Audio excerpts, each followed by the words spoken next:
नमस्कार, सत श्री अकाल, राम राम साहब, मंगनी वणक्कम। आप सभी का ऑल्टरनेट मीडिया में फिर से स्वागत है। मैं आपकी होस्ट गायत्री देवी। जितने भी राष्ट्रवादी भाई-बहन जुड़े हुए हैं, सभी से रिक्वेस्ट है, प्लीज़ लाइक, सब्सक्राइब और शेयर करना ना भूलें। आपके उसी से हमें मोटिवेशन मिलती है, हिम्मत मिलती है, सपोर्ट मिलता है, आशीर्वाद मिलता है। अगर आप मुझे कंट्रीब्यूट करना चाहते हैं, तो यूपीआई स्क्रीन के ऊपर है। फीडबैक देना चाहते हैं, सभी लिंक्स डिस्क्रिप्शन बॉक्स में हैं। हमारे साथ एक बार फिर से जुड़े हुए हैं। मैं ये बोलूँगी कि रिसर्चर तरुण तो ज़्यादा बेटर होगा कंपेयर टू स्टार बॉय। वैसे स्टार बॉय के साथ लोग ज़्यादा कनेक्ट करते हैं क्योंकि इसी नाम से इनको ट्विटर पे जाना जाता है। एंड इनकी जो थ्रेड्स हैं they are quite quite detailed and researched, well researched. और जो उसी कड़ी में हम एक और आपके लिए वीडियो लेकर आए हैं। वैसे तो रिसर्च ये करते हैं, बट कांग्रेस ने इस बार मोदी के ऊपर रिसर्च का जो ठेका है, मैं थोड़ी अगर कैजुअल लैंग्वेज में बात करूं, अपनी लोकल लैंग्वेज में बात करूं, कि जो ठेका है वो बड़ी बड़ी एंटिटीज को दिया। मोदी के ऊपर रिसर्च, उनके ऊपर जो कैसे क्यों लोग मरते मिटते हैं, क्यों उनको जनता वोट करती है, किस तरीके की जनता उनको वोट करती है, इसका बकायदा एक कॉन्ट्रैक्ट दिया गया एक ऑर्गेनाइजेशन को।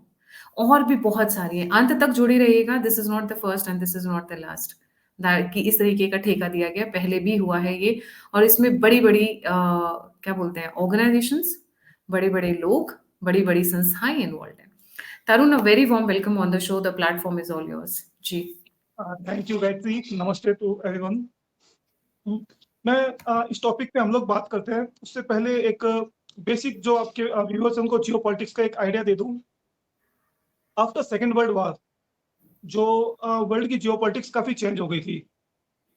अमेरिका एंड रसिया, जो कि उनका उन टाइम नाम था यूएसएसआर, दो मेजर पावर थी। सेकेंड वर्ल्ड वॉर के बाद में कोई बड़ा मेजर वॉर नहीं हुआ, लेकिन एक अलग वॉर चल रहा था जिसे हम लोग कोल्ड वॉर बोलते हैं, जिसके जरिए ये दो कंट्रीज थी वो पूरी दुनिया को कंट्रोल करने की कोशिश कर रही थी। अब ये कंट्रोल कैसे करते थे? सॉरी। जहाँ पे हम लोग जानते हैं कि हर कंट्री का प्रेसिडेंट या प्राइम मिनिस्टर होता है जो कि उस कंट्री को रूल करता है, उस कंट्री के लिए पॉलिसीज बनाता है। अगर हम प्रेसिडेंट या प्राइम मिनिस्टर को कंट्रोल कर ले तो हम उस पूरी कंट्री को कंट्रोल कर सकते हैं। तो ये बेसिकली क्या करते थे कि जो उस कंट्री के जो हेड ऑफ स्टेट होता था उसको कंट्रोल करते थे। और पूरी दुनिया जो थी वो दो खेमों में बढ़ गई थी। कुछ देश थे जिनके ऊपर अमेरिका का कंट्रोल था, कुछ देश थे उनके ऊपर यूएसएसआर का कंट्रोल था। अगर वहां पे मोनार्की है तो वहां का जो मोनार्क होता है उसे कंट्रोल कर लेते। अगर वहां पे डेमोक्रेसी है तो जो डेमोक्रेटली क्रिटिकली इलेक्टेड जो लीडर होता वो उस लीडर को कंट्रोल करते थे via helping him in elections. अगर आप इंडिया का देखें, स्पेसिफिकली इंडिया, तो हमारे पहले प्राइम मिनिस्टर थे नेहरू। लेकिन नेहरू पहले प्राइम मिनिस्टर क्यों बने? जो ब्रिटिशर्स थे उनका नेहरू से स्पेशल क्या कनेक्शन था? क्या ये कंडीशन थी कि अगर नेहरू प्राइम मिनिस्टर बनेंगे तो इंडिया को इंडिपेंडेंस देंगे? अगर आप नेहरू की पहली कैबिनेट देखें, नेहरू से मालूम नहीं चलेगा, लेकिन नेहरू की जो पहली कैबिनेट थी, इंडिया का पहला फाइनेंस मिनिस्टर कौन था, इंडिया का पहला कैबिनेट सेक्रेटरी कौन था, तो आप देखेंगे कि मोस्ट ऑफ द जो लीडर्स थे वो थे जिनके ब्रिटिशर्स से अच्छे कनेक्शन थे। तो ब्रिटिशर्स चले गए, इंडिया छोड़ गए, लेकिन इंडिया को वो रूल करते रहे क्योंकि उनकी एक ऐसी गवर्नमेंट थी जो प्रो ब्रिटिश थी। उसके बाद में अगर हम लोग इंदिरा गांधी की बात करें तो एक यूएसएसआर के एक केजीबी जो वहाँ की सीक्रेट एजेंसी है, वहाँ के एक स्पाई थे मित्रोकिन। उन्होंने एक बुक लिखी थी मित्रोकिन आर्काइव्स। उस बुक में उन्होंने बहुत डिटेल से लिखा है। ये जो बुक है मित्रोकिन आर्काइव्स का सेकंड जो वॉल्यूम है, कि इंदिरा गांधी वाज बेसिकली जो थी वो एस्टेब्लिश की गई थी यूएसएसआर के द्वारा। और through Indira Gandhi USSR India को कंट्रोल कर रहा था। इंडिया के हर डिसीजंस को, इंडिया के हर डिपार्टमेंट को, ब्यूरोक्रेसी को यूएसएसआर कंट्रोल कर रहा था। ये जो बुक, इस बुक में उन्होंने बहुत डिटेल्स में लिखा है और एक एक चीज की इंफॉर्मेशन दी है। कांग्रेस पार्टी ने आज तक कभी भी लीगल एक्शन नहीं लिया इस बुक के अगेंस्ट। तो वी कैन से कि जो शायद इस बुक में लिखा हुआ सही हो। उसके बाद में अगर पीवी नरसिम्हा राव का जो था, उसमें मनमोहन सिंह फाइनेंस मिनिस्टर बने तो वो लिबरलाइजेशन लेके आए। लिबरलाइजेशन के बारे में सब लोगों को एक ये सुनने में आता है कि वो मनमोहन सिंह का एक मास्टर स्ट्रोक था, लेकिन ये नहीं मालूम कि बेसिकली वो उन पे इम्पोज किया गया था। मैंने एक थ्रेड लिखी थी जिसमें कि कैसे थ्रू मनमोहन सिंह जो फॉरेन पावर्स थी उन्होंने इंडिया में लिबरलाइजेशन इंट्रोड्यूस किया अपने बेनिफिट के लिए। उसके बाद में जब 2004 में मनमोहन सिंह प्रधानमंत्री बने तो सबको मालूम है कि सोनिया गांधी थी, वो बेसिकली पीछे से सरकार चला रही थी। और 2004 में एक नेशनल एडवाइजरी काउंसिल ये एक एस्टेब्लिश की गई थी, जिसमें बेसिकली कुछ लोग थे। तो असल में जो इंडिया चला रहे थे, वो ये नेशनल एडवाइजरी काउंसिल के जो लोग थे, ये इंडिया चला रहे थे। और इसके अंदर सारे वो लोग थे, अगर विकिपीडिया में इनकी डिटेल्स दी हुई है, सारे वो लोग थे जो कि फोर्ड फाउंडेशन से किसी न किसी जगह कनेक्टेड थे। तो बेसिकली एक इनडायरेक्टली इंडिया को फॉरेन पावर्स कंट्रोल कर रही थी 2014 तक। इनको जो फॉरेन पावर्स है, जब मैं फॉरेन पावर्स की बात करता हूँ, तो basically America and USSR. USSR 1991 में खत्म हो गया। तो after 1991 there is only one country, USA, America. और जब मैं अमेरिका की भी बात करता हूँ, तो बेसिकली मैं बात कर रहा हूँ वो लोग जो अमेरिका को चलाते हैं पर्दे के पीछे से। आई थिंक आप काफी प्रोग्राम उसके ऊपर कर चुकी है, जैसे हम लोग डीप स्टेट के नाम से जानते हैं, जो कि एक शैडो गवर्नमेंट चलाते हैं, जो कि अमेरिका को भी कंट्रोल करते हैं, जो सीआईए को कंट्रोल करते हैं। तो बेसिकली वो जो लोग थे, वो इंडिया को कंट्रोल कर रहे थे 2014 तक, थ्रू हमारी जो गवर्नमेंट्स है, उनके जो एक्टिविस्ट है, एनजीओज हैं, रिसर्च इंस्टीट्यूट्स हैं। 2014 तक इनके लिए सब आराम से चल रहा था। और बेसिकली इनका होता है कि इनके कमर्शियल बेनिफिट्स होते हैं, कि अगर जो गवर्नमेंट है, तो वहाँ के जो रिसोर्सेज है उनको यूटिलाइज कर सके।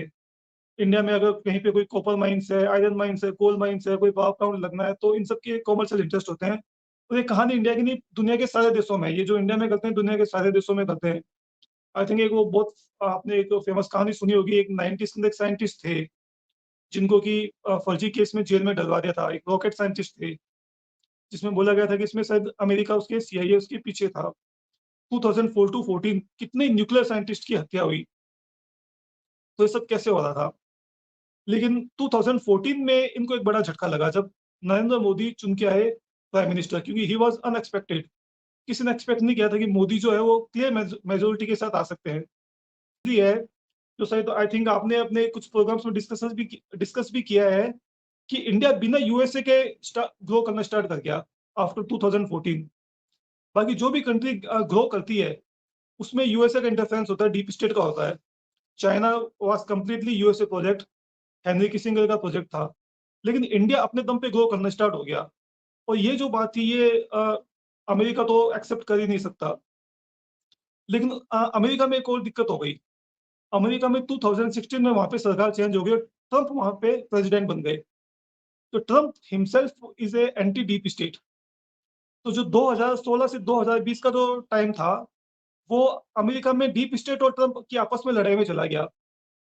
ट्रंप ने सीआईए को कंप्लीटली साइडलाइन कर दिया, अपनी अलग उसने एक सीक्रेट एजेंसी बनाने की कोशिश की। तो 2019 था, उस इलेक्शन में वो मोदी के अगेंस्ट कुछ ज्यादा कर नहीं पाए, क्योंकि ट्रंप वहां पे था। इनका टाइम चेंज हुआ 2020 में, जब ट्रंप को इन्होंने चुनाव हरा दिया रिग्ड इलेक्शन से, और जो बाइडेन आ गया, जो कि डीप स्टेट का आदमी था। अब इनके पास फुल फ्लैश पावर थी। 2020 में अगर आपको याद होगा, तो जो जॉर्ज सोरोस ने एक स्टेटमेंट दिया था कि दुनिया में जितने भी नेशनलिस्ट लीडर्स हैं, मैं सबको हटाऊंगा। और मैंने $1 बिलियन स्पेशली उनके लिए रखा है। उसका बेसिकली जो टारगेट थे, वो पुतिन था, नेतन्याहू था, मोदी था, ब्राजील का बोल्सोनारो था, हंगरी का ऑर्बेन था। इन सबको वो हटाना चाहता था। तो उनमें ये बेसिकली मैंने आइडिया दे दिया आपको, एक जो हम लोग जो डिस्कस करने वाले हैं, कि मोदी को हटाना पर्पस था, मोदी को हटाए कैसे, क्योंकि Modi is very popular in India. उस टाइम बहुत पॉपुलर था मोदी की पॉपुलैरिटी। और जो सेकंड जो है राहुल गांधी, में दिन रात का अंतर था। तो इन्होंने मोदी पे रिसर्च की, इन्होंने इंडियन इलेक्टोरल पॉलिटिक्स के ऊपर रिसर्च की, कि हम लोग मोदी को कैसे हटा सकते हैं। तो 2020 या 21 में बीबीसी ने एक रिपोर्ट प्रेजेंट की थी, कि मोदी की सक्सेस का रीजन क्या है। हाँ, ये वो रिपोर्ट है। तो इसमें बेसिकली इन लोगों का जो फाइंडिंग्स थी, इनकी दो फाइंडिंग्स थी। नंबर वन, मोदी की जो खुद का जो पर्सनल जो करिश्मा है, वो। और second, Modi was successfully able to unite entire Hindus. क्योंकि इंडिया में पहले हमारा जो वोटिंग होती थी, वो कास्ट पे होती थी। अगर ये जो अंडरलाइन जो किया हुआ है, BJP electoral success is largely attributed to Modi's करिश्मा and politics of religious polarisation. Modi ने पूरे हिंदू समाज को एकजुट कर दिया था। पहले जो लोग जाति के नाम पे वोट करते थे, वो लोगों ने अपनी जाति छोड़ दी और सब हिंदू धर्म के नाम पे वोट करने लग गए। तो इनको लगा कि अगर मोदी को हराना है तो ये जो हिंदू यूनिटी हुई है मोदी के नाम पे, एक अम्ब्रेला के अंदर जो सारी कास्ट आ गई है, इस हिंदू यूनिटी को तोड़ना पड़ेगा। तो इसके ऊपर इन लोगों ने रिसर्च की। तो बेसिकली आज के शायद जो हमारे यूथ है उनको शायद आइडिया नहीं होगा, लेकिन 90s में 2 वर्ड काफी चलते थे, मंडल एंड कमंडल। ये 2 टाइप की पॉलिटिक्स चलती थी। मंडल पॉलिटिक्स, बेसिकली मंडल एक कमीशन था जिसने ओबीसी रिजर्वेशन इम्प्लीमेंट किया था। तो मंडल मतलब जो कास्ट बेस्ड पॉलिटिक्स। बीजेपी ने इसका काउंटर किया था राम मंदिर टेम्पल से, जो राम टेम्पल जो मूवमेंट था, जिसको बोलते हैं कमंडल पॉलिटिक्स, हिंदू पॉलिटिक्स। तो इनको मालूम था कि इन्होंने रिसर्च किया, इनको मालूम चला कि जो मोदी की जो हिंदू पॉलिटिक्स है, इसका जो काउंटर हो सकता है वो है कास्ट बेस्ड पॉलिटिक्स। पहले ये मेरे ख्याल से लास्ट वीक में एक फ्रांस का जो जर्नलिस्ट है, इसने ट्वीट किया था। इसने ट्वीट में लिखा है कि मैं खुद मोदी का क्रिटिक हूँ, लेकिन Modi is a elected representative of India.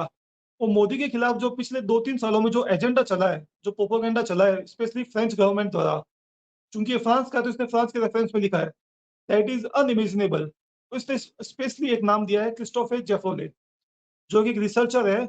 इसने बोला है कि क्रिस्टोफर ने जो किया अगेंस्ट मोदी के खिलाफ जो प्रोपेगेंडा रचा है, इट वाज वेरी मच। तो यहाँ से जो फर्स्ट जो नाम हमारे सामने आता है कि there was a person called Christopher. हम लोग जो मोदी के अगेंस्ट रिसर्च की बात कर रहे हैं तो उसमें कौन था, तो सबसे पहला नाम आता है ये बहुत ही इंटरेस्टिंग पर्सन है क्रिस्टोफर जो है, because he is the he called himself a political researcher, political scientist। Scientist. Hmm. या और ये फ्रांस का एक इंस्टीट्यूट है CERI, उससे एसोसिएटेड है। ये फ्रांस का एक गवर्नमेंट रिसर्च इंस्टीट्यूट है। और जो उसका फ्रैंकोलिन का जो ट्वीट था, उसने स्पेशली इस इंस्टीट्यूट का नाम लिखा है कि इस इंस्टीट्यूट ने मोदी के अगेंस्ट बहुत प्रोपेगेंडा रचा। तो अगर हम लोगों को समझना है कि मोदी के अगेंस्ट क्या हुआ, तो उसके लिए हम लोगों को इस क्रिस्टोफ जो है इसको समझना पड़ेगा। तो एक बहुत ही इम्पोर्टेंट मतलब जो भी जियो पॉलिटिक्स की जो रिसर्च करते हैं या किसी भी टाइप की जो पॉलिटिकल रिसर्च करते हैं, तो एक उसमें एक बहुत ही इम्पोर्टेंट पार्ट होता है कि आप किसी की भी फंडिंग अगर आप पता कर लो, तो विल फाइंड कि उसके पीछे कौन है। आपको अगर कोविड का पता करना, तो कोविड की फंडिंग किसने की थी, कोविड वायरस की, आपको मालूम चल जाएगा। अगर आपको ये फ़लस्तीन मूवमेंट जो चल रहा है, इसकी अगर फंडिंग मालूम कर लो, तो आपको मालूम चल जाएगा लोग कौन से हैं। तो अगर आप ये जो क्रिस्टोफे की फंडिंग कौन कर रहा है, आप गूगल में सिंपल सर्च करोगे फंडिंग टू क्रिस्टोफे, तो आपको इसमें आइडिया चल जाएगा। तो जब मैंने सर्च की, तो मुझे मालूम चला कि एक अमेरिका का एक एनजीओ है, हेनरी ल्यूस फाउंडेशन। उस हेनरी ल्यूस फाउंडेशन ने क्रिस्टोफे को बहुत फंडिंग की है फ्रॉम लास्ट 3-4 इयर्स। और इसकी जो फंडिंग थी, ये स्पेशली जो नैरेटिव बिल्डिंग है, स्पेशली जो कास्ट वाला, इसके ऊपर थी। यस, ये जितने भी टॉपिक्स है, इन सब टॉपिक्स में क्रिस्टोफर वाज एसोसिएटेड। और बीच में आप देखेंगे तो हेनरी ल्यूस फाउंडेशन, इनकी एक फंडिंग थी। इसके बाद मुझे एक हेनरी इसका क्रिस्टोफर का एक आर्टिकल मिला था 2021 का। That is very important article. ये बेसिकली ये सारे फंडिंग्स सब्जेक्ट है जिनके ऊपर कितने अमाउंट की फंडिंग हुई है। तो इससे आपको मालूम चल जाएगा कि all the topics related to India, Indian करोड़ों प्रोपेगेंडा। रुपए। तरुण भाई, यहाँ पे तो करोड़ों रुपए खर्च किए गए हैं। अगर आप देखो, South Asia scholar activities collective, centre for race and gender, council on foreign relations, Pulitzer centre, sciences to pro US foundation, human rights, Berkeley centre for religion peace and world affairs. मतलब काफी अच्छे level की funding की गई है। Dollars, आप, मैं अपने व्यूअर से बोलूंगी, डॉलर्स का जितना भी रेट दिख रहा है, मल्टीप्लाइड बाय एवरेज 80, तो आपको समझ में आ जाएगा किस किस लेवल की फंडिंग की गई है। This is been huge. जी जी तरुण भाई।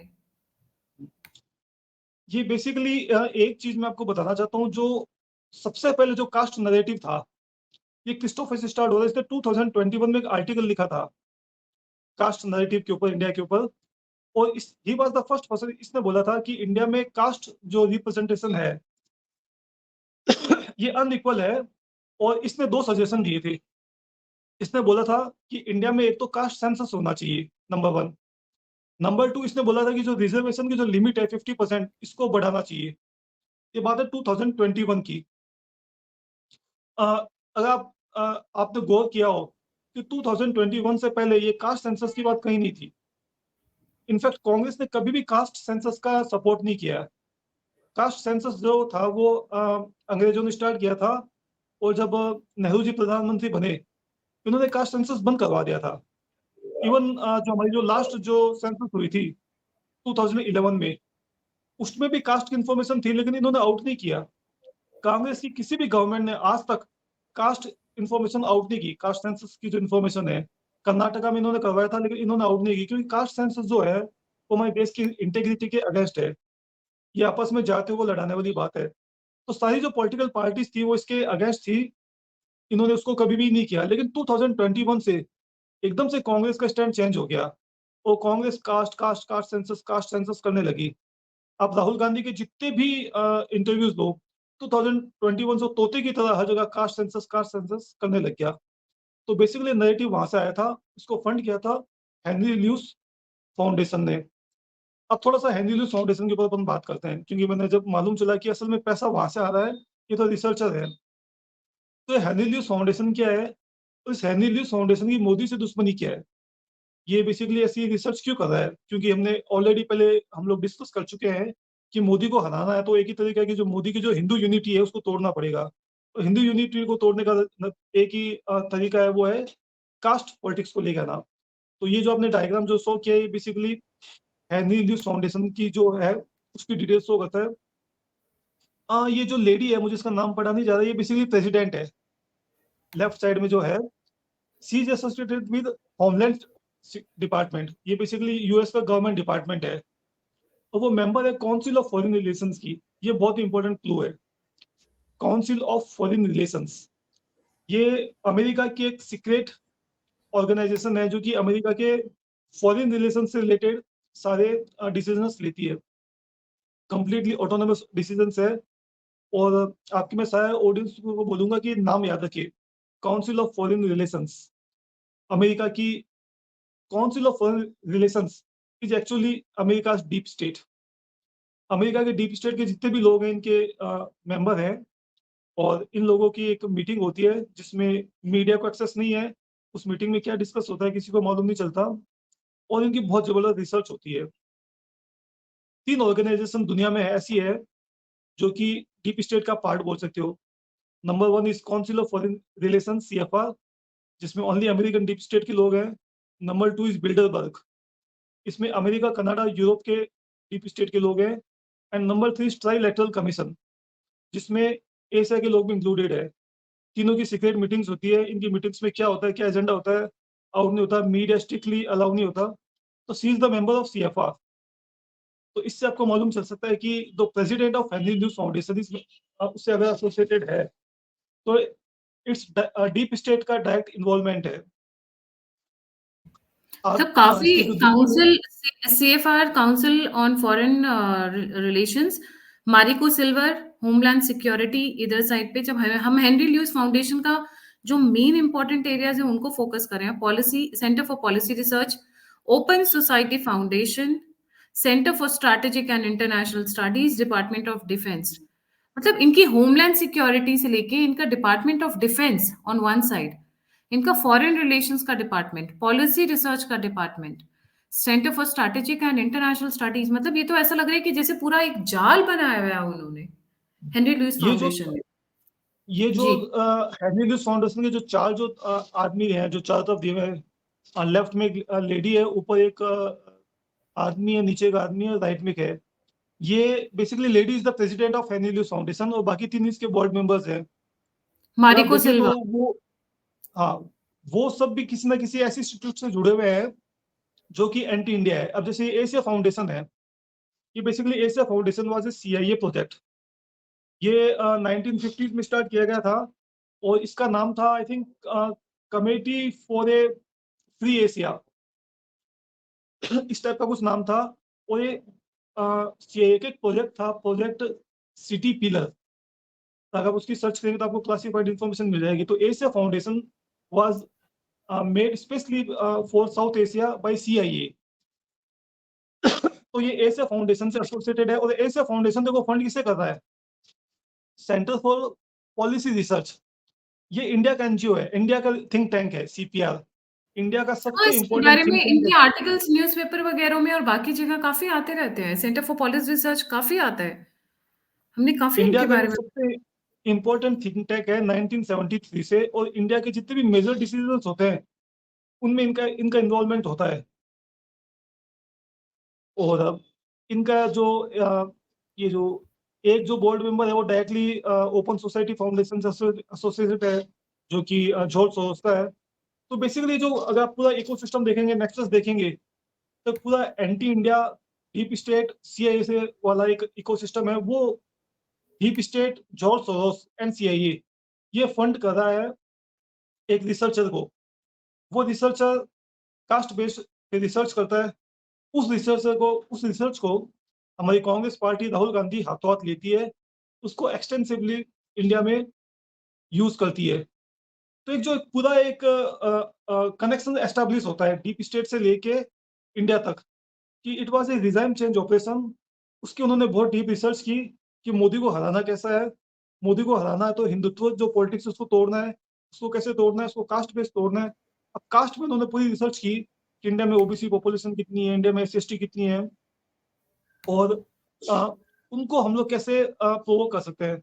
अभी जो नेक्स्ट स्लाइड आपने जो दिखाई थी मुझे, ये बेसिकली पूरा एक हाँ, हेनरी लुइस ये फाउंडेशन जो का ही पूरा जाल है जिसके बारे में आप वर्बली भी बता रहे थे। हाँ, जी। ये मतलब आप देखिए कैसे कैसे ऑर्गेनाइजेशन को ये लोग फंडिंग कर रहे हैं। जिसमें मुझे साइड में फ्रेंड्स फॉर डेमोक्रेसी दिख रही है, रिचन पटेल दिख रहा है। ये भी बेसिकली फ्रेंड्स फॉर डेमोक्रेसी भी एक लेफ्टिस्ट ऑर्गेनाइजेशन है, जिन्होंने भी थोड़े दिन पहले एक सेमिनार भी करवाया था। आई थिंक सागरिका घोष को इन्होंने बुलाया था। नीचे ये हिंदू फॉर ह्यूमन राइट्स, जो सुनीता विश्वनाथन की, जहाँ पे राहुल गांधी जिनसे मिला भी था अमेरिका में, ये भी एंटी मैं इंडिया इसका थोड़ा प्रोपोगेंडा कर रहे बड़ा हैं। वर्जन दिखाती हूँ तरुण भाई, so that it is more visible. इसका एक बड़ा वर्जन दिखाती हूँ, और जस्ट मेन मेन नाम if people want to remember, because this is something very important. अब जैसे इसमें ये ऑड्रे ट्रिश्के है, ये she is known only for writing हाँ, अगेंस्ट हिंदूज। इनके हिसाब से तो बाबर और औरंगजेब मतलब बहुत ही बढ़िया बंदे थे, बाकी सब घटिया बंदे हैं इनके हिसाब से, मैडम के हिसाब से। Manan Ahmad again looks like an Indian, but sciences pro American foundation, sciences से कोई लेना देना नहीं है इनमें से सभी लोगों का, but it looks like a complete web, जिसको हम बोलते हैं बार बार इकोसिस्टम। जो इकोसिस्टम नाम हम बार बार यूज करते हैं। Angana Chatterjee again a Bengali, I don't know why.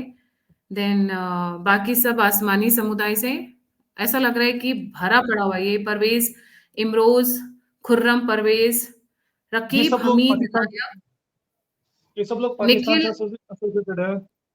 अच्छा, Hindus for human rights, Hindus for human rights का हिंदू से कोई लेना देना नहीं है। निखिल मंडल पार्थी, निखिल मंडन पार्थी, अच्छा पुलित्जर सेंटर के जो कनेक्टेड है। So it's a huge this thing. What I will do is I will make a probably I will put it in the community also, and also in Telegram, so that यहाँ पर जो हमने photo दिखाई है उसके साथ साथ लोगों के पास वहां का एक्सेस हो सके। बहुत सारे ये जो इसमें हिंदू, कैरेक्टर्स हैं, अगर इन्हें डिस्कस करेंगे तो काफी टाइम जाएगा, नहीं तरुण भाई? अब देखिए, अब इन्होंने नाम भी कैसा रखा है, हिंदू फॉर ह्यूमन राइट्स, तो लोगों को लगता है कि हिंदू ऑर्गेनाइजेशन है, लेकिन उसका हिंदू से कोई लेना देना नहीं है।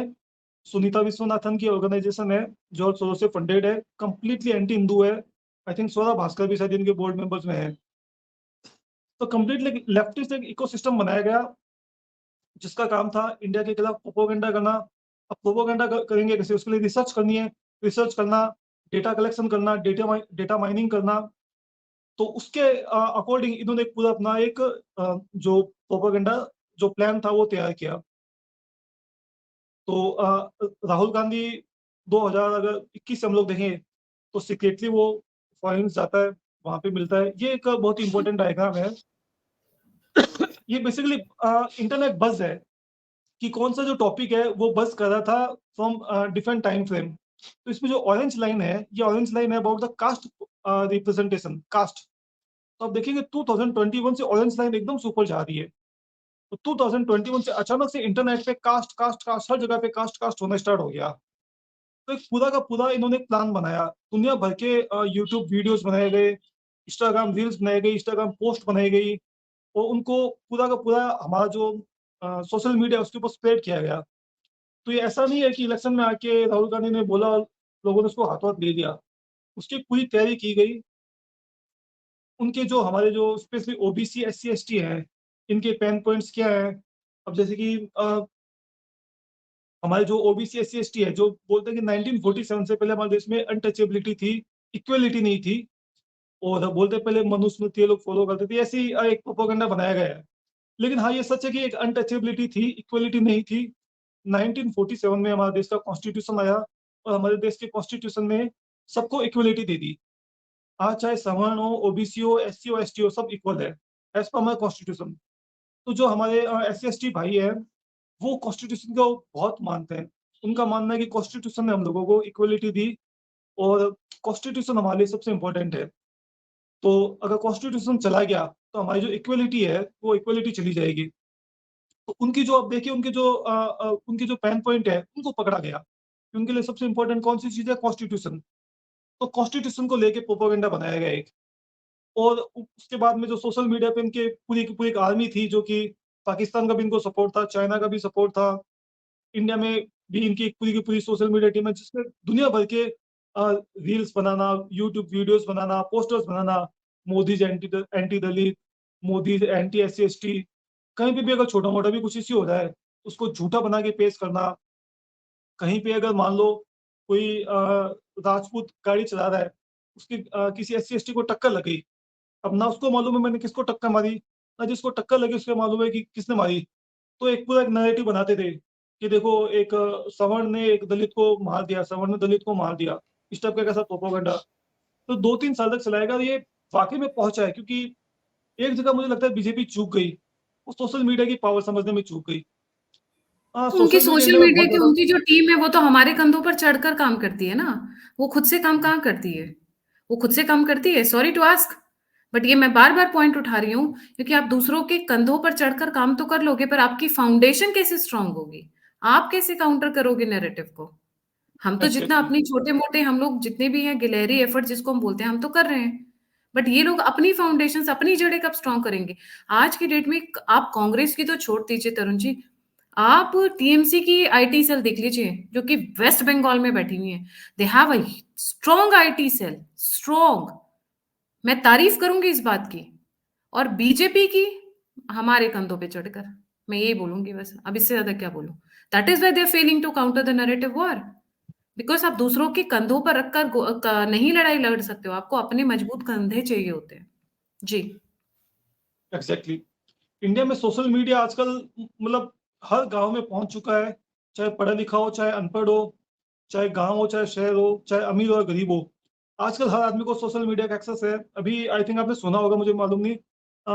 2-3 दिन पहले एक किसी छोटे से गाँव में एक आदमी ने सुसाइड कर लिया। एक कोई बाबा था, तो लोग उसे चिढ़ाते थे। उसकी किसी ने इंस्टाग्राम पे एक रील बना दी। तब सोच, उस आदमी को, उसने रील से परेशान होके सुसाइड कर लिया। भंगार बाबा उसे बोलते हैं। राजस्थान के एक बहुत छोटे भंगार से गाँव का। भंगार बाबा, भंगार बाबा हाँ, वो कबाड़ी बेचते थे घर अपने परिवार के पालन पोषण के लिए। जी। तो वो अब अगर आप सोचिए कि एक आदमी जो छोटे से गाँव में है, जो अनपढ़ है, जो गरीब है, उसको भी अगर सोशल मीडिया इफ़ेक्ट कर रहा है, तो सोचिए सोशल मीडिया का इंडिया में कितना पेनिट्रेशन है। उसी का फ़ायदा उठाया, और स्पेशली जो फॉरेन पावर्स थी, जो कि स्पेशली एल्गोरिदम कंट्रोल करती है, क्योंकि Instagram American company, Instagram, Facebook and WhatsApp तीनों मार्क ज़करबर्ग की है। तो अमेरिकन कंपनी, फेसबुक जो, ये जो ट्विटर तो एलन मस्क। मतलब एक मिनट तरुण भाई, एक तरफ उन्होंने क्या चलाना है इंग्रेडिएंट अगर मैं बोलूँ, वो यस, तैयार किया कि हमें ये चलाना है। कैसे चलाना है उनकी आईटी सेल और उनके पूरा सिस्टम रेडी बैठा हुआ था। और एग्ज़ैक्टली, एग्ज़ीक्यूशन के उसमें कोई परेशानी नहीं हो उसके लिए उन्होंने यूट्यूब से, फेसबुक से, इंस्टाग्राम से, व्हाट्सएप से, ट्विटर से पूरी अपनी तैयारी की। एल्गोरिथम्स भी उसी हिसाब से जो 14 एम्प्लॉइज़ पकड़े गए यूट्यूब के। तो उन्होंने बिल्कुल स्मूथ जाकर हिट करे, जिसे बोलते हैं ना sharpest bullet goes the fastest, ऐसी एक सेइंग है। तो उन्होंने वो पूरी तैयारी की एकदम जैसे बोलते हैं सर्जिकल स्ट्राइक करने की। कुछ एग्ज़ैक्टली, वै एग्ज़ैक्टली सही वर्ड यूज़ किया आपने।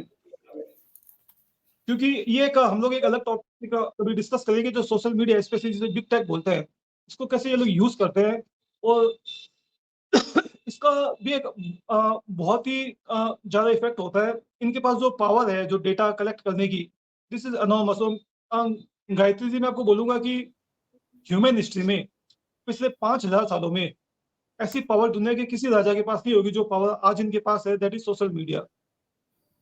तो उसका भी इन्होंने पूरा यूटिलाइज़ किया। अ, अगर जैसे मेरा खुद का मुझे मालूम है कि जैसे इलेक्शन आए, मेरी रीच एकदम डाउन हो गई और जितने भी राइट विंगर्स थे, उनकी रीच सबकी डाउन हो गई। मैंने पोस्ट भी किया था और जितने भी लेफ्ट विंग थे, इनकी रीच अचानक एकदम बढ़ गई।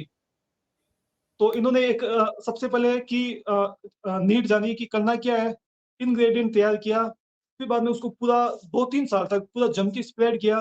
और यहाँ पे मैं बीजेपी की गलती मानूँगा कि हम लोग बोलते रहे कि सर ये जो पूरा जो प्रोपेगेंडा चल रहा है, इसको रोको। आपके पास आईटी मिनिस्ट्री है, आपके पास में ब्रॉडकास्टिंग मिनिस्ट्री है, आपके पास टेक्नोलॉजी मिनिस्ट्री है, आप इनको बोलो कि ये जो पूरे इंडिया में जो एक एंटी जो हिंदुओं को आपस में जो बाँटने के लिए जो सेपरेटिस्ट जो एक मूवमेंट चल रहा है, जो ये एससी-एसटी को जो प्रोवोक कर रहे हैं, फेक वीडियोज़ बना रहे हैं, आप इसको रोको। लेकिन बीजेपी की जो आईटी मिनिस्ट्री है, इन्होंने कुछ नहीं किया। और there are lot of handles, Vijay का हैंडल है, हॉकाई हैंडल है और काफ़ी हैंडल है। वो बेचारे रिपोर्ट कर के थक जाते थे कि सर कुछ एक्शन लो, सर कुछ एक्शन लो। लेकिन कोई एक्शन नहीं लिया, वो प्रोपेगेंडा करते थे। राहुल गांधी ने बोला था कि पूरे इंडिया में केरोसिन छिड़क दिया गया है, तो वो बेसिकली केरोसिन यही था। पूरे इंडिया में केरोसिन छिड़क दिया गया, मतलब हमने पूरे इंडिया में लोगों तक अपने वीडियोज़ पहुँचा दिए हैं। जी। जर्मन कॉकरोच, उसको 1 महीने के अंदर 2.5 मिलियन, अगर मैं उसको लैक्स में बोलूँ, तो 25 लाख सब्सक्राइबर्स मिले सिर्फ 1 महीने में। मतलब हम लोग तो 2-2 हज़ार, 4-4 हज़ार पे कितने खुश होते हैं। 25 लाख 1 महीने के अंदर। रवीश कुमार एंड अभिसार शर्मा, इन लोगों का राइज़ 175% एंड 115%। इसमें अजीत अंजुम का नाम तो ऐड ही नहीं किया उन्होंने। जिनके वीडियो 2-2, 3-3 लाख पर मतलब 2 ढाई लाख, 3 लाख पे नॉर्मली उनके चलते हैं। You know that's the average between anywhere between 40,000 on the lower end to during election से पहले 2 लाख के आसपास की रेंज में, ऐसा रेंज है। अचानक से मिलियन मिलियन पहुंचने लगे सबके, अचानक से। And that includes Ravish Kumar के, तो डालते ही लाखों यूं होते थे, 1 घंटे के अंदर 2 लाख वीडियो।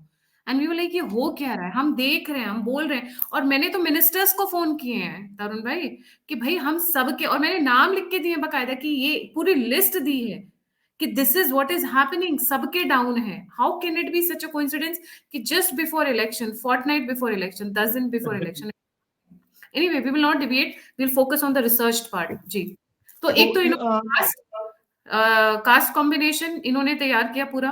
इन्होंने लिस्ट तैयार की इन्फ्लुएंसर्स की, सभी इन्फ्लुएंसर्स की। डेटा कलेक्ट किया, किस एरिया में कहाँ पे किस तरह इम्पैक्ट करना है, कौन सा टॉपिक चलेगा, उस हिसाब से पूरा मतलब डेटा कलेक्शन किया इन्होंने। माइनिंग की जिसको बोलते हैं ना, डेटा माइनिंग, वैसा इन्होंने पूरा किया, इसका मतलब। जी। इन्होंने 2-3 साल तक दलितों को बहुत डराया कि बीजेपी जो है वो आपके अगेंस्ट है, बीजेपी आपको खत्म करना चाहती है, आपका जो राइट ऑफ इक्वलिटी खत्म करना चाहती है। फिर बाद में जैसे इलेक्शन आए, तो एक वो ध्रुव राठी का वीडियो है जो कि स्पेशली मोदी को टारगेट किया गया, मोदी इज़ अ डिक्टेटर। और उसके बाद में इन्होंने अप्रैल एंड मई में जो फॉरेन जो मीडिया है, भी उन्होंने 175 आर्टिकल्स अगेंस्ट मोदी लिखे गए। इसमें the guardian, Washington post, New York times, तो पूरा का मतलब पूरा माहौल नेगेटिव। माहौल पूरा तैयार किया जा रहा था, माहौल। मतलब उनको बस ये था कि लास्ट में बस हमें मारना है, 15 दिन बिफोर इलेक्शंस। मैं ये बोलूं, पूरी वो तैयारी कर रहे थे, वो पूरे रिसोर्सेस के साथ तैयार बैठे हुए थे कि हम जस्ट एकदम इलेक्शन से पहले स्ट्राइक करेंगे, सर्जिकल स्ट्राइक स्टाइल में। जी। और उसके बाद में आपने देखा तो कांग्रेस ने ये जो फॉरेन आर्टिकल्स जो ये ओनली लास्ट 2 मंथ्स में इतने सारे आर्टिकल्स ओनली एंटी मोदी पूरा एक भर दिया। और इसमें होता क्या है कि कई लोग बोलेंगे कि जो फॉरेन आर्टिकल्स है वो ये इंडिया वाले पढ़ते थोड़ी है। इंडिया का जो मीडिया है वो इनको कॉपी करता है। यहाँ से वो सारे के सारे यहाँ के मीडिया में आते हैं, तो यहाँ के मीडिया से फिर वो जो कांग्रेस के आईटी सेल है जो इनके है, वो लोगों को थ्रू सोशल मीडिया लोगों तक पहुँचा देते हैं। अब यूट्यूब पे रवीश कुमार का कोई शो है, तो वो बोलेगा देखो आज अमेरिका में ये छपा है, मोदी जी के बारे में ये बोला है, अजीत अंजुम इनको देगा। ऐसे करके एक-एक आदमी तक पहुँचाया गया। आपने खुद ने बता ही दिया कि अजीत अंजुम, रवीश कुमार की एकदम से रीच जो थी वो शूट हो गई। कांग्रेस ने अपना जो पूरा इलेक्शन था वो 3 मुद्दों पे लड़ा कि बीजेपी अगर जीती तो कॉन्स्टिट्यूशन खत्म कर देगी, बीजेपी रिजर्वेशन खत्म कर देगी और बीजेपी डेमोक्रेसी खत्म कर देगी।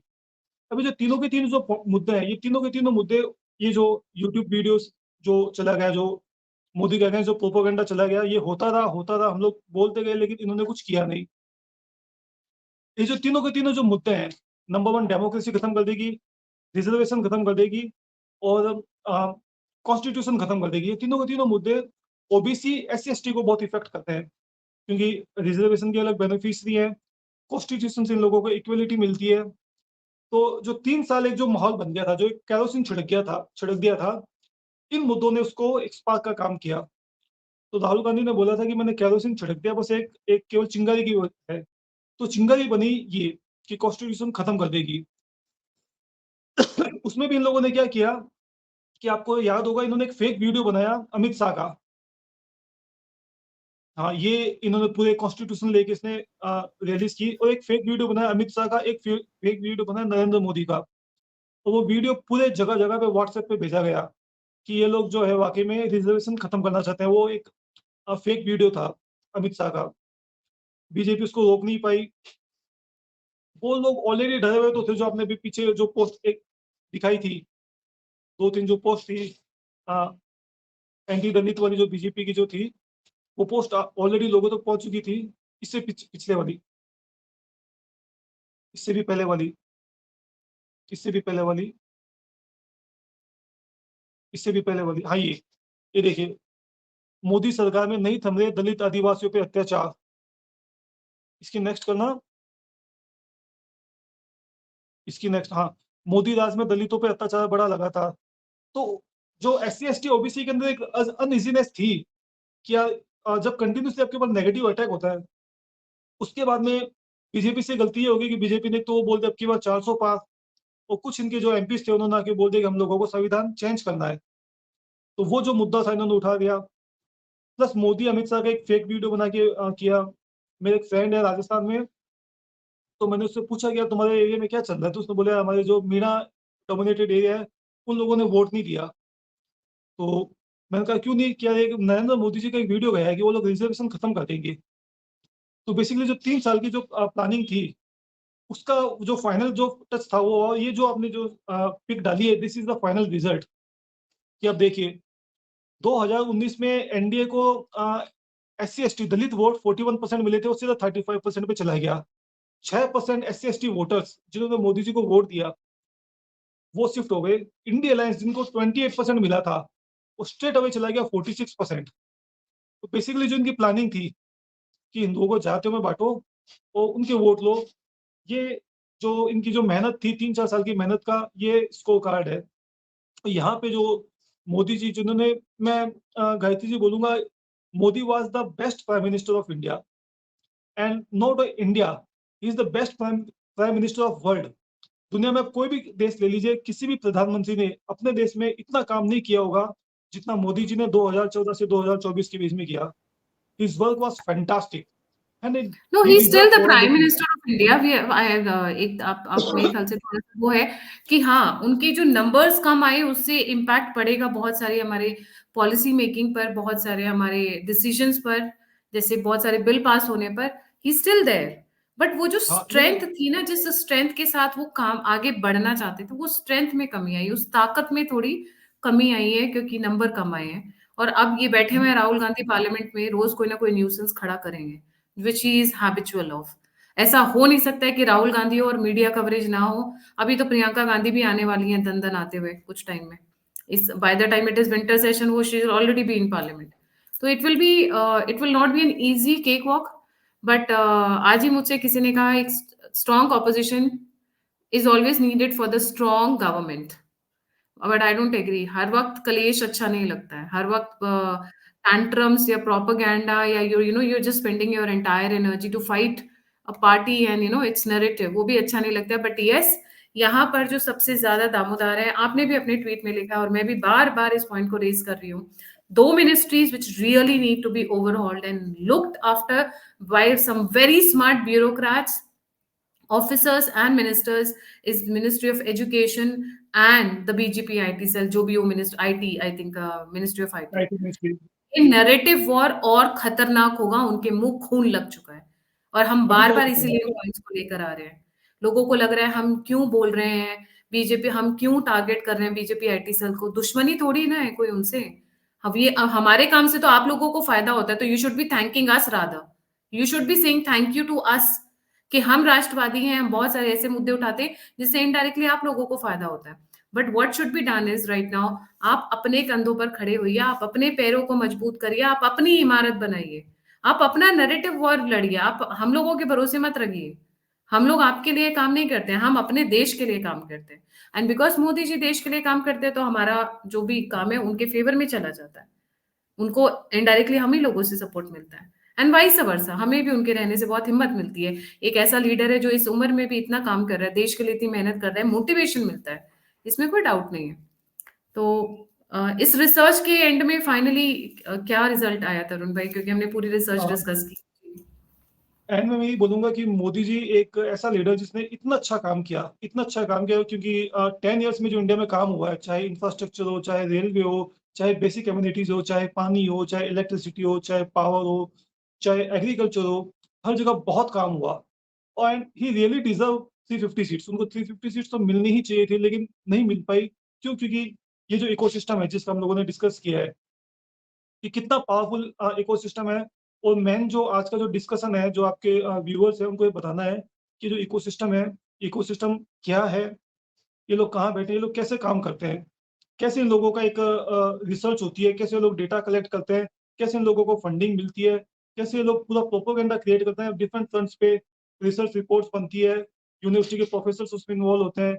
उसके बाद में इनके जो एक्टिविस्ट होते हैं, ये प्रोपोगेंडा क्रिएट करते हैं, जो जर्नलिस्ट है उसको प्रेजेंट करते हैं। उसी जो अमेरिका में जो रिसर्च होती है, हमारे इंडिया के जो जर्नलिस्ट है रवीश कुमार जैसे, उसको प्रेजेंट करते हैं। यहाँ पे जो आईटी सेल है वो उसको स्प्रेड करती है, और एक ऐसा प्रोपोगेंडा, एक नैरेटिव बनता है जो लोगों तक पहुँचता है, और जो इतना अच्छा काम किया वो रह जाता है। एक बात मैं यहाँ पे बोलना चाहता हूँ मैं, कि हम लोग जो काफ़ी इसमें जो पिक्चर्स जो हमने प्रेज़ेंट की है, it belongs to Twitter handle है डिसइन्फो लैब। तो मैंने वहाँ से लिए, तो मैं उनको क्रेडिट देना चाहता हूँ। उनकी काफ़ी अच्छी रिसर्च है इस टॉपिक के ऊपर। उनकी मैंने काफ़ी इसमें प्रेज़ेंटेशन में पिक्चर्स यूज़ की है। तो अब मेरे ख्याल से जो हम जो राइट विंगर्स हैं, शायद हम लोगों को ये प्रार्थना करनी चाहिए कि नवंबर 2024 में यूएस में इलेक्शंस हैं, तो या तो वहाँ पे डोनाल्ड ट्रंप जीत जाए। तो अगर डोनाल्ड ट्रंप आ गए तो वो थोड़ा-सा वापस उनको सीआईए को कंट्रोल कर लेंगे, और नहीं तो फिर हम लोगों को ये जो प्रोपेगेंडा वार है, ये और ज़्यादा इंटेंसिफ़ाई होगा। अब तो वो, आपने एकदम सही बोला, उनके मुँह पे खून लग चुका है। अब तो वो और ज़्यादा अटैक करेंगे, और अगर डोनाल्ड ट्रंप नहीं जीतते हैं, तो इन लोगों को इस वार के लिए रेडी रहना चाहिए। That is the summary of entire discussion. जी, बिल्कुल, क्योंकि अब जो है अब वो इससे भी हेडस्ट्रॉन्ग वे में जाएँगी चीज़ें, बहुत बुरी तरीके से जाएँगी। और इसके लिए they really need a good person who will really grow, groom, overhaul and sharpen the IT cell of BJP. बहुत ज़रूरी है इनको स्मार्ट बंदे लेकर आने की जो इसमें न्यू हो। अच्छा ये आया तो इमीडिएटली विदिन 30 मिनट्स और विदिन 10 मिनट्स उसको रिस्पॉन्ड करें। They are not waiting for us to make a video, वो वेट करेंगे हम वीडियो बनाएं और हमारे में से काट कर चलाएं। ये नैरेटिव वर्क कर लड़ेंगे। I am being critical and I am being critical.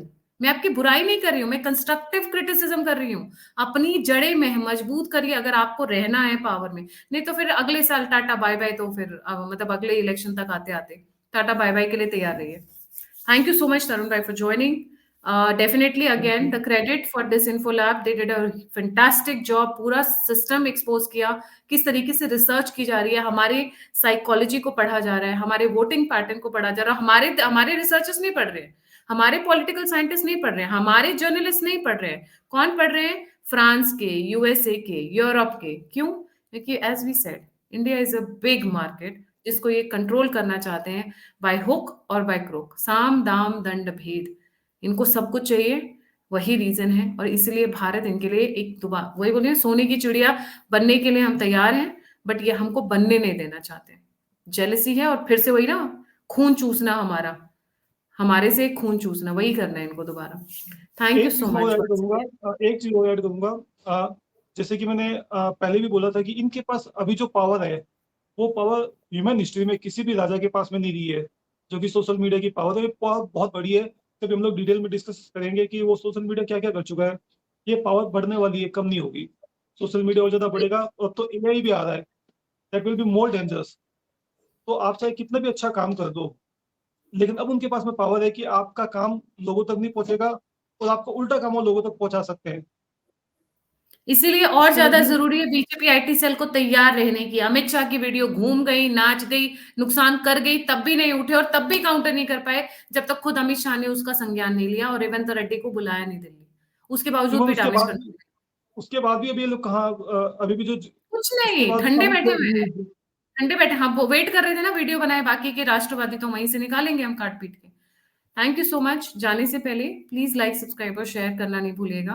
हम लोगों को किसी का सपोर्ट नहीं है, कोई हमारे लिए खड़ा नहीं होता है, बट आप लोग जो देख रहे हैं, आप लोगों के भरोसे हम लोग काम करते हैं। आप लोगों के आशीर्वाद की बहुत जरूरत है, सपोर्ट की जरूरत है, गाइडेंस की जरूरत है। इसलिए लाइक सब्सक्राइब और शेयर करना ना भूलें। अगर आप कंट्रीब्यूट करना चाहते हैं तो यूपीआई स्ट्रीम के ऊपर है। आप फीडबैक देना चाहते हैं, मुझसे जुड़ना चाहते हैं, तो गायत्री टीएम मेरा ट्विटर हैंडल है। तरुण भाई का तो बताने की जरूरत ही नहीं है, इनका वैसे मैं डाल दूंगी डिस्क्रिप्शन बॉक्स में, काफी बड़ा ट्विटर हैंडल है। He's got a massive following there. इसी के साथ जय हिंद, जय श्री राम, हर हर महादेव।